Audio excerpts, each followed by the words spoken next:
በሰርጉ ዕለት ከሌሊቱ 8 ሰዓት አካባቢ ሙሽሪትን ካረፉበት ሆቴል ጥሏት ወጥቶ ይሄዳል። ለመሆኑ ለምን ካላችሁ በፍጹም የማትጠብቁት ያልተጠበቀ ነገር ስለገጠመው ነበር። በተለይ ለማግባት ያሰባችሁ ሰዎች ይህንን አስገራሚ ታሪክ ብትሰሙ ብዙ ነገር ትማሩበታላችሁ። ለመሆኑ አንድ ባል ሚስቱን አምኖ ለድግስ ወጪ አውጥቶ ተቀብያታለሁ ብሎ ካገባት በኋላ ጥሏት እንዲሄድ ያስገደደው ነገር ምን ሊሆን ይችላል? ነገር ግን ፉአድ ሙሽራውን በሰርጉ ዕለት ምሽት ጥሏት የጠፋበት ምክንያት በፍጹም የማትጠብቁትና ብዙሃንን ያነጋገረ ክስተት ነበር። ይሄ በአቡዳቢ ዱባይ ውስጥ የተከሰተና በፍቅር በክህደትና ማጭበርበር የተሞላ አስገራሚ እውነተኛ ታሪክ ነው። እንደምትዝናኑና ትምህርት እንደምታገኙበት ተስፋ አደርጋለሁ። ታሪኩ የተከሰተው በፈረንጆቹ ኦክቶበር 12 2022 አካባቢ ነው። ቦታው ደግሞ አቡዳቢ ዱባይ ውስጥ። ፉአድ ለስራ ወደ ዱባይ በመሄድ ከ10 ዓመታት በላይ ጉልበቱን አሟጦ ላቡን ጠብ አድርጎ በአቡዳቢ ውስጥ የሰራ የ34 ዓመት ወጣት ነው። በእምነቱም ጠንካራና ባገኘው አጋጣሚ ወደ መስጂድ በመመላለስ የሚሰግድ ጠንካራ ወጣት ነበር።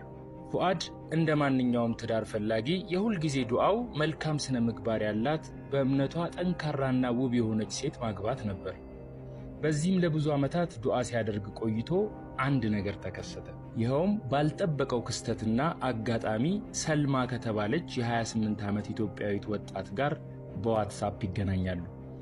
ሰልማ መጀመሪያ እንዳያት በጣም ትሁት፣ ውብ ስነ ምግባር ያላት የዋትስአፕ ፕሮፋይሏ ላይ የተለያዩ ሃይማኖታዊ ጥቅሶች፣ የቁርአን አንቀጾችና ሐዲሶችን የምትለቅ ስትናገርም ለስላሳና አደበኛ ትመስል ነበር። ስለዚህም ፉአድ የረጅም ዓመት ዱዓው እንደተሳካለት አመነ። ከዚህ በተጨማሪ ከሰልማ ጋር እንዲገናኙ ያደረገው ለፉአድ የቅርብ ቤተሰብ የሆነና ሰልማንም በቅርበት በሚያውቃት ኢትዮጵያ ውስጥ የሚኖር ዘመዱ በኩል ነበር። ፉአድ ሰልማን ለመጀመሪያ ጊዜ በቪዲዮ እንዳያት ከልብ ወደዳት። የገመተው ነገር ትክክል እንደሆነም አመነ።